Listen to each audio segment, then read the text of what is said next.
জয় তারা, জয় মা। নমস্কার।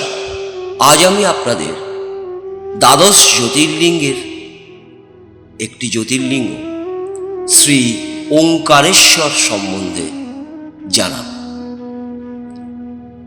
এই শ্রী ওঙ্কারেশ্বর জ্যোতির্লিঙ্গ মধ্যপ্রদেশের পবিত্র নদী নর্মদার তটে অবস্থিত।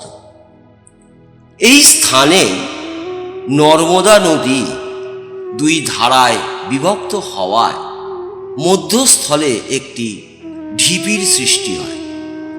এই ঢিপিকে মানধাতা পর্বত বা শিবপুরী নামে অভিহিত করা হয়।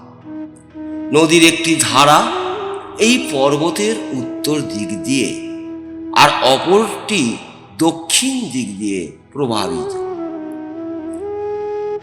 দক্ষিণ দিকের ধারাটিকেই মুখ্য ধারা বলে মানা হয়।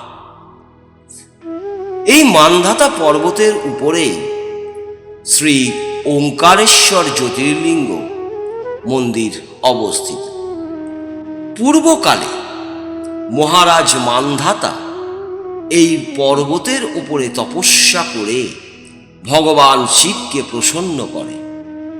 সেই জন্য এই পর্বতকে মানধাতা পর্বত বলা হয়। এই জ্যোতির্লিঙ্গ মন্দিরের ভেতরে দুটি ঘর দিয়ে যেতে হয়। ভিতরে অন্ধকার থাকায় এখানে সর্বক্ষণ আলো জ্বালানো থাকে। ওঙ্কারেশ্বর লিঙ্গ মনুষ্য দ্বারা নির্মিত নয়, স্বয়ং প্রকৃতি এটি নির্মাণ করেছে। এর চতুর্দিকে সর্বদা জলে প্লাবিত থাকে। সম্পূর্ণ মানধাতা পর্বতকেই ভগবান শিবের রূপ বলে মানা হয়। সেই জন্য একে শিবপুরীও বলা হয়। লোকে ভক্তি সহকারে এই পর্বত পরিক্রমা করে থাকে। কার্তিক পূর্ণিমায় এখানে মস্ত বড় মেলা হয়। লোকে এই স্থানে ভগবান শিবকে ছোলার ডাল দিয়ে পুজো দেয়। রাত্রের শয়নারতির কার্যক্রম খুবই সুষ্ঠুভাবে অনুষ্ঠিত হয়। তীর্থযাত্রীদের তা অবশ্যই দর্শন করা উচিত। ওঙ্কারেশ্বর জ্যোতির্লিঙ্গের রূপ দু প্রকার। একটি অমলেশ্বর নামে অভিহিত। এটি নর্মদার দক্ষিণ তটের ওপর ওঙ্কারেশ্বর থেকে কিছু দূরে অবস্থিত। পৃথক হলেও দুটিকে এক বলেই গণনা করা হয়। লিঙ্গের দুই রূপ হওয়ার কথা পুরাণে এইভাবে বলা হয়েছে যে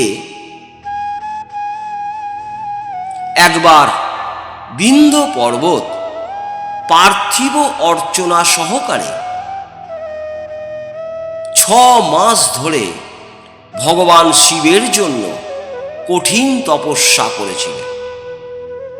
তাঁর তপস্যায় প্রসন্ন হয়ে ভূতনাথ শঙ্কর সেই স্থানে প্রকটিত হলেন এবং বিন্ধ্যকে তার মনোবাঞ্ছা পূরণ করে বর প্রদান করলেন। বিন্ধ্যাচলের এই বর প্রাপ্তি উপলক্ষে অনেক মুনি ঋষি সেই স্থানে পদার্পণ করলেন।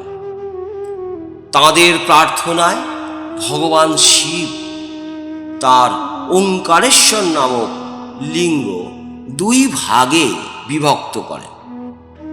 একটি হল ওঙ্কারেশ্বর, অপরটির নাম হল অমলেশ্বর।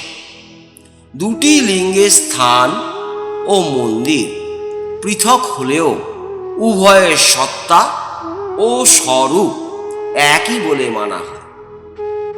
শিব পুরাণে এই জ্যোতির্লিঙ্গের মহিমা বিস্তারিতভাবে বর্ণিত আছে। শ্রী ওঙ্কারেশ্বর এবং শ্রী অমলেশ্বরের দর্শনের পুণ্যের কথা বলার সময় নর্মদায় স্নানের পাবন ফলের কথাও বর্ণনা করা হয়েছে। প্রত্যেক ব্যক্তিরই এই পুণ্য ক্ষেত্রে অবশ্যই গমন করা উচিত। লৌকিক ও পারলৌকিক উভয় প্রকার উত্তম ফলই ভগবান ওঙ্কারেশ্বরের কৃপায় সহজে প্রাপ্তি হয়। ধর্ম, অর্থ, কাম, মোক্ষের সমস্ত সাধনাই তার পক্ষে সহজ ও সুলভ হয়। পরিশেষে সে লোকেশ্বর মহাদেব ভগবান শিবের পরম ধাম লাভ করে। ভগবান শিব ভক্তদের অহেতুক কৃপা করেন। তিনি নিত্য বরদাতা। তাই যারা এখানে এসে তার দর্শন লাভ করে তাদের সৌভাগ্যের কথা আর বলার কি আছে। তাদের জন্য সর্বপ্রকার উত্তম পুণ্য মার্গ সদা সর্বদা উন্মুক্ত হয়ে থাকে। আজ এই পর্যন্ত।